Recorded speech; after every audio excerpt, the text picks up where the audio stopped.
My name is Karen Lee Pollak. I'm an immigration attorney at the law firm of Bell, Nunnally and Martin. Today we're going to talk about the E2 investor or trader visa. There are two types of E2 visas. The one is a treaty trader visa and the other is an investment visa.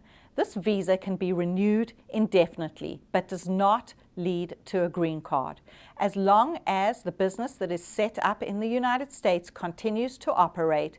The E2 visa can be continually renewed.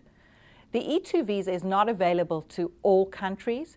It is only available to those that have a NAFTA agreement with the United States or some other reciprocal agreement.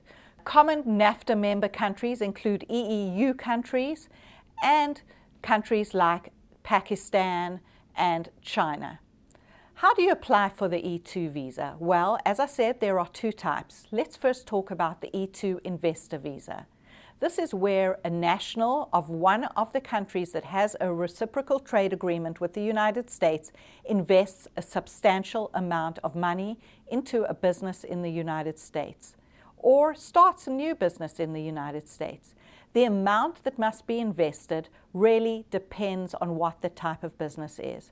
So, for example, if you were going to start a heavy manufacturing business that requires intense machinery, you would have to invest a couple of $100,000 in a business.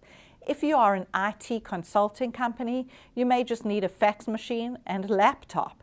And so the amount that you invest will not be as much as a heavy manufacturing intense business. But whatever the amount is, I like to have at least a $60,000 investment. There is no magic number, but I feel comfortable justifying to the USCIS, depending on the type of business, that a $60,000 investment could be considered substantial. The foreign national would also have to own at least 50% of the business located in the United States. And the investment must be enough not only to support the alien, but to provide a living for more than just the alien and his or her family. So you should have eventually some employees other than the alien. As I said again, there is no minimum amount that can be invested. You can obtain this visa pretty quickly. If you pay the additional premium processing fee of $1,225, you can get approval from the USCIS in as little as 2 weeks.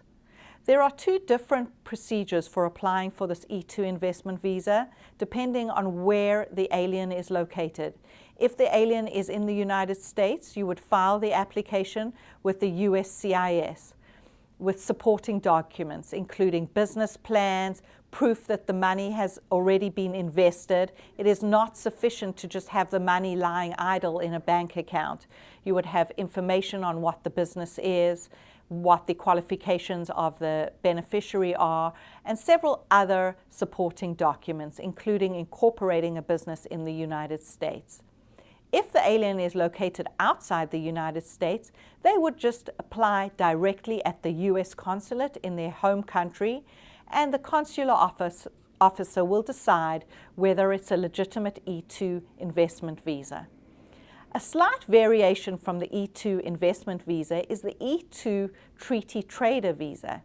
Instead of investing a substantial amount in a U.S. business, the alien would do substantial trade between the United States and their country of citizenship. Otherwise, the requirements are exactly the same as the E2 investor visa. This visa is called an E2 treaty trader visa, and there would just have to be substantial trade between the countries. So, for example, an import-export business between the country of citizenship of the national and the United States. If you want more information on the E2 visa, please feel free to call me.